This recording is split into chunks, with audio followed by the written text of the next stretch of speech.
When you have something new and you're the first and you're just building, you can not be afraid or have a fear of failure. So we didn't entertain the idea of failure.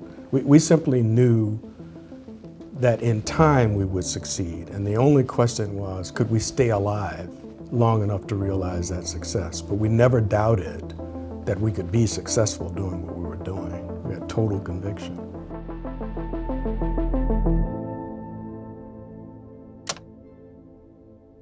So JoAnn and I met in 1983.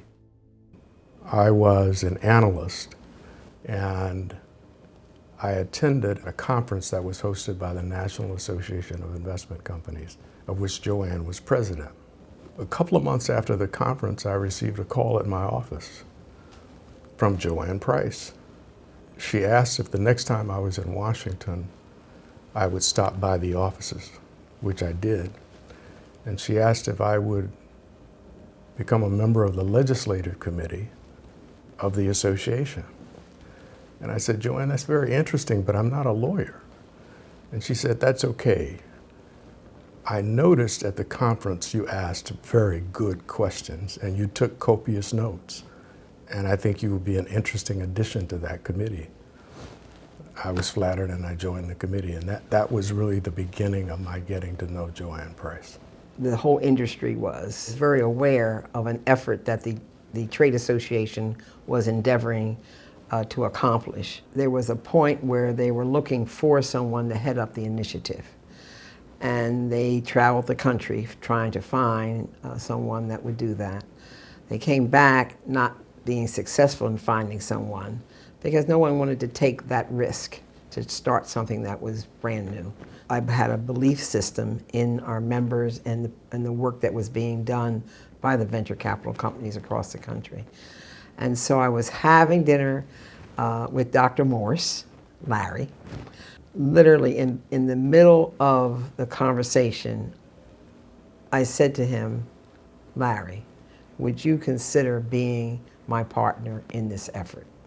And Larry's response was, what was your response? Well, my response was to say that I was flattered that you'd asked, that I didn't really know very much about the fund-to-fund structure, how these things operated. And because it was a new concept to me, although I knew about the initiative, I knew about the effort, that I would think about it and do some work on it and come back to you. Because one of the things you knew about JoAnn as president of the association, that she's a very serious person. So if JoAnn asks you something, it's not, even though it may seem, kind of off the cuff or impromptu, the fact is it's not, even if that's the case, it's not ill-considered. A lot has gone into fashioning that ask. And so I took that seriously, and I said, I'll think about it and I'll come back to you. And JoAnn had no idea I'd take as long as I did, but I had to research this concept. How long did it take you? Between 6 and 9 months, I think. The fund-to-funds was a fairly new structure in our industry. I think there were only 6 in the country at the time.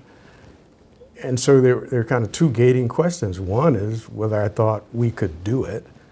Could we raise the money? Could this kind of thing work? Could it be successful? And then the second question, which was equally important, would we make good partners? So I was understanding that he would need some time to think through it. And the other thing that he said, and I think was very important, he wanted our families to be comfortable. And so I just thought it was important that we spend some time getting to know each other in some ways that we didn't. So we literally spent time in each other's homes, we went to each other's churches. I was a fairly new father at the time. It was important that JoAnn was comfortable with, that situation and the demands that would make on me. This was a change for both of us. And significant because this is the first time that something of this magnitude had been approached.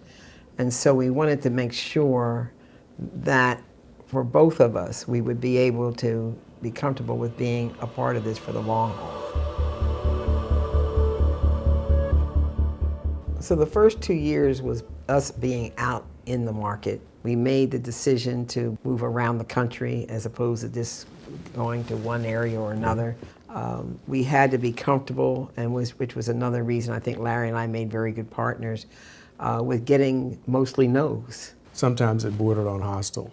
The number of meetings we went into were literally within, well, in some cases when you walked in the door, and others within 30 seconds of you kind of enunciating the thesis, people's eyes would glaze over. So we didn't entertain the idea of failure. We simply knew that in time we would succeed. And the only question was, could we stay alive long enough to realize that success? But we never doubted that we could be successful doing what we were doing. We had total conviction. Yeah. You know, when someone constantly tells you no, it cannot be done, you have to be able to look people in the eye and say, thank you for your views. We're dedicated to making sure this happens, and we do believe that we will succeed. And you have to just do that and not allow external forces to reduce that conviction. That's right. So as we were marketing, on the road marketing Fairview, one of the things that we realized that we needed to have a partner initially. And we had several suggestions, but one of the investment companies in the trade association had an investor that was a fund of funds. And so in the discussion of this new entity, they said, you know, let's talk to Bigler Investment Management Company. And so that's what allowed or enabled us to sort of reach out and to have a conversation with them about the business. And they were headquartered in Connecticut. And so as we were making very specific decisions, Bigler Investment Management Company was an important decision. And we also made the decision that we should headquarter the company in Connecticut. It was really helpful to us in the early phases of building the company to be able to take advantage of their back office. They were excellent partners and a critical piece of our early success. Ed and I were in graduate school together at Princeton. We were in different departments. He was in the Woodrow Wilson School. I was in the economics department. And so over time, after we exited Princeton, we simply stayed in touch. We were friends. And then professionally, we both ended up working for the Equitable. And so from time to time, either he'd pick up the phone to talk to me about some deal that they were considering doing, and he'd want to just kind of pick my brain, or vice versa. So roll the clock forward, and JoAnn and I were beginning to think about interesting people that we thought would be a good cultural fit. I introduced Ed to JoAnn. Was not forcing him, wasn't pushing it. It's just sort of, you know, you meet him, you make up, I think he'd be a good fit, but you have to make up your mind that you think he'd be a good ad. And he has to be interested. Because at the time Ed joins us, it's still fairly early on. I mean, there are legs to the firm, so to speak, but it's still young, right? And so he's taking a risk to some degree at that point. Hans Halligan was the part of the Bigler Investment Management Company. And so we got to know him very well over time, and he got to know us. After Bigler sold their company, Hans attempted to retire. I think he sort of thought now he was free to go off and he was going to play a lot of golf, and kind of discovered after about 6 months that that was not going to be totally fulfilling. And he indicated that he was interested in Fairview and being a part of the company. So he said, you know, I would be willing and interested in fitting in and doing whatever you think might be a benefit. And I think I can introduce you to a number of venture funds that I have had developed relationships with over time. So when he left my office, I ran into Larry's office and I said, you will not believe what just happened. And the back part of that story is, before Hans leaves, JoAnn says, you know, that's great, Hans, but we don't have any money for you to invest. And his response was, don't worry about it, you'll find it. And so when JoAnn comes to tell me that, I'm saying, JoAnn, that's like telling us, go get the broomstick of the Wicked Witch of the West. I mean, how are we supposed to find $200 or $300 million, which is what we need, you know, to have a guy like Hans Halligan on the platform? And sure enough, that was the charge, that was our task. Yep. And we accomplished that. We went out and we were able to get a very large, reputable public pension fund to commit $300 million to build the type of program that we knew Hands would be able to assist us in building and accessing really difficult to access, high-performing venture capital funds. It's described as nothing short of breathtaking, a points drop never before seen on the US markets. We had just raised that $300 million pool of capital. We closed in December of 1999. And the nuclear winter in venture capital happens in the first quarter of 2000. And so we simply paused. We waited for the weather to change and for things to calm down. And at the end of the day, the quality of venture capital firms that we were focused on committing capital to, they weren't going to evaporate. They weren't going anywhere. And we had dry powder. You know, once things calmed down, we were able to begin putting capital to work in very good situations. It was ultimately a successful fund, one of probably few during that time frame, given the amount of carnage that was going on. We were lucky, but we were also reasonably smart. Things like that never concerned me. I was always singly focused on what it was we were trying to accomplish. The other thing that became apparent to us, quite frankly, in that early phase, as we spent more time together, we developed a deep appreciation for our different approaches to problem solving and realized that the complement was a strength. It became part of the Fairview culture over time, quite frankly, and part of the firm's DNA. When you're doing this type of work, you have people that are on the sidelines cheering for you. And I don't ever want it to appear in any way that we did not have a lot of people that were cheering us on and wanting us to succeed. So there was always that. The important piece here is that we had to be confident. And I think this is so crucial, that between Larry and me, there was never a time when we felt the need to say, can we do this? I'm having second thoughts or anything like that. There was never had that conversation. Ever a conversation like that. It was always, okay, we're going to have to move over here, go over here. There's an opportunity here. We need to approach this differently. And we would step back and say, you know what, the next time, maybe we need to do it a little differently. Continual critique. Yeah, so that was very Continual comfortable. critique, yeah. The state of Connecticut had an existing venture capital fund investing program, a very successful one. In fact, it had been pioneered by Bigler Investment Management Company, the firm with which we had joint ventured to launch Fairview. And at a certain point, as JoAnn referenced, they sold their management company to a group of investors. At some point in time, that group violated the terms of their operating agreement with the state. They did something they weren't supposed to do. Once the treasurer and her staff became aware of this, they called them in. They told them that, you're in violation of our agreements with one another. And so we're going to bring this relationship to an end, which they did. They then engaged in an RFP process, or request for proposal, which they published, and something like 40 fund of funds in the country responded. The state then reduced that group of 40 to 4. There were 3 bulge bracket firms, all highly reputable, whose names you would recognize immediately if I called them, and Fairview. And again, this is one of those situations, looked at from the outside, you'd say, well, why is Fairview vying for this opportunity up against these bulge bracket firms? But in this particular case, given the mandate, we were already doing it. There was, 70, 80% overlap between the portfolio we were building already and the state's portfolio. We knew most of the managers in their portfolio already, had relationships with them, and the state's external consultant, in doing their diligence, reached the same conclusion. So long and short of it, we went through a very rigorous diligence process on the state's part, using their external consultants as well as their staff. Went through the finalist presentations, and the state ultimately chose Fairview, and that's been the beginning of a long-term, a very successful relationship in which We initially took over an existing portfolio for them.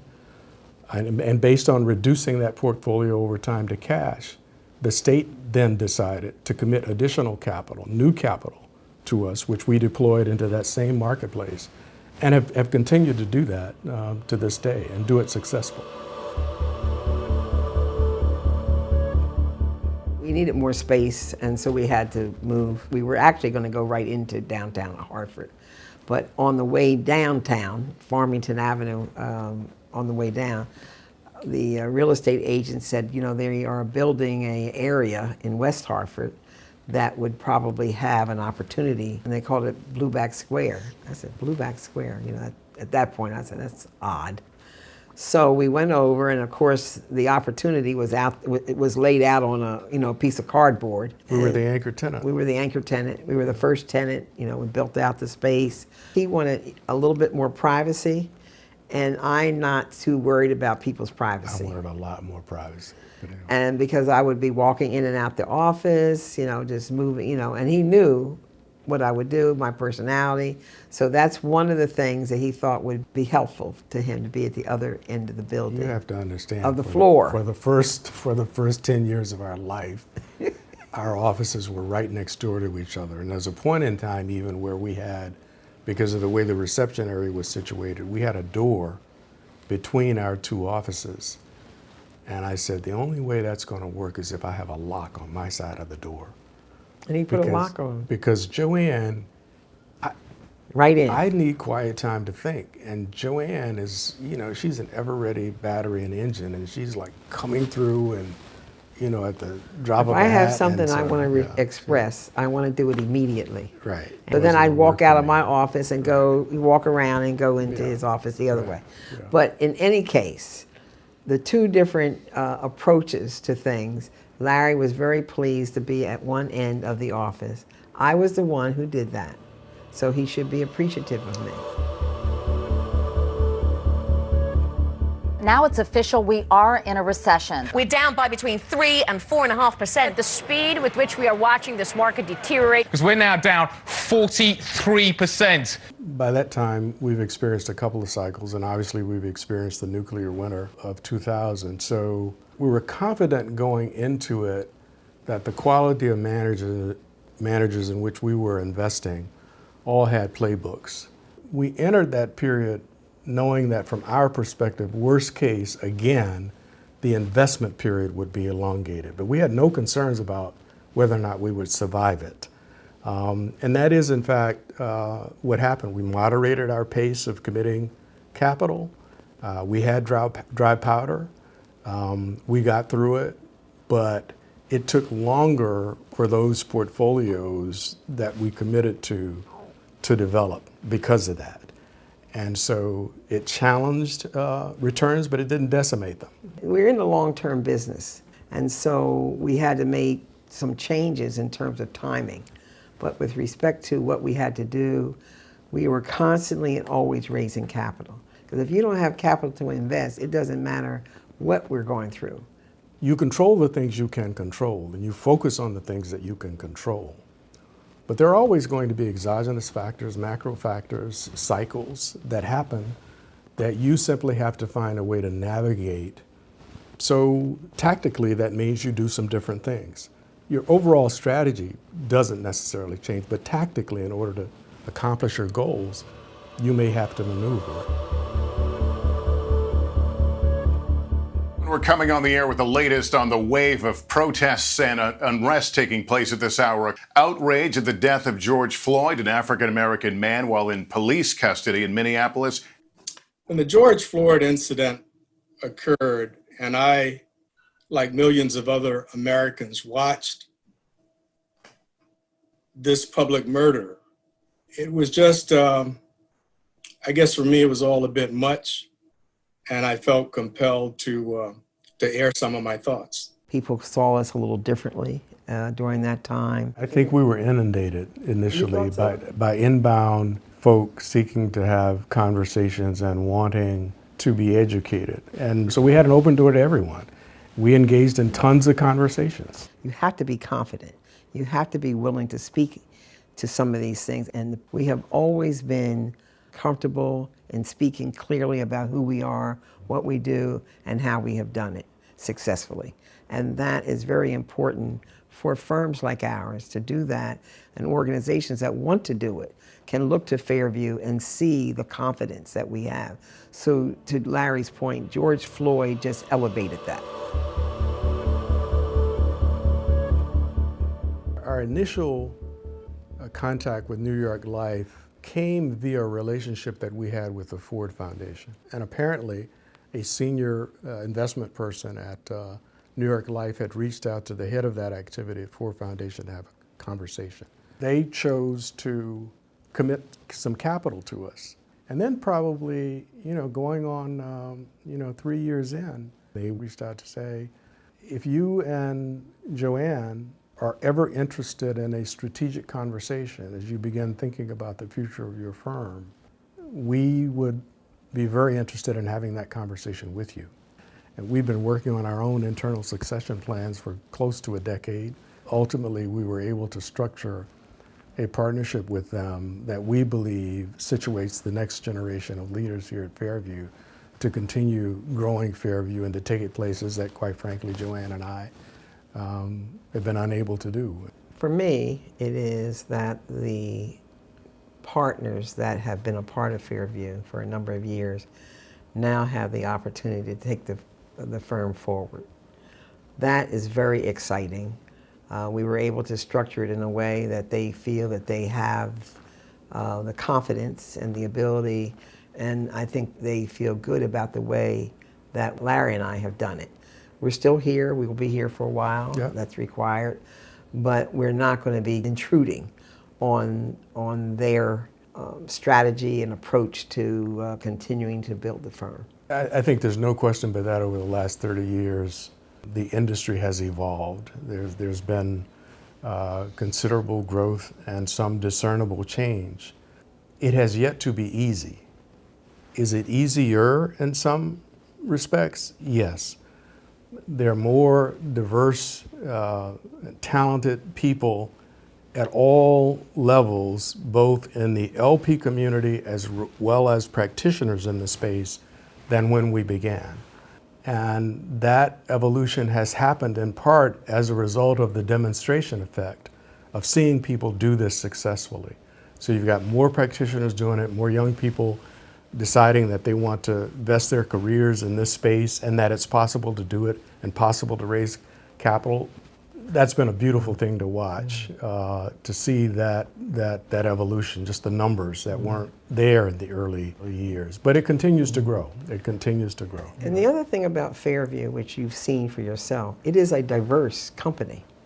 And so when you have this type of diversity, everybody is comfortable with everybody else. From day one, we saw Fairview as a place that would operate with an open door policy, where irrespective of race, gender, sexual orientation, country of origin, any of those things, a team of people with talent and ability seeking to raise capital to prosecute an investment strategy that's compelling would be able to come and be welcome at our table. So often, people who don't fit a certain mold don't get the opportunity to walk in to pitch their ideas. We were determined that Fairview would be a place where everyone would be welcome at our table and where that would be clear. It would become known that this is a place that is open and welcoming to people of talent and ability with compelling ideas. You have a feeling when you come here that everybody has an equal opportunity to be successful.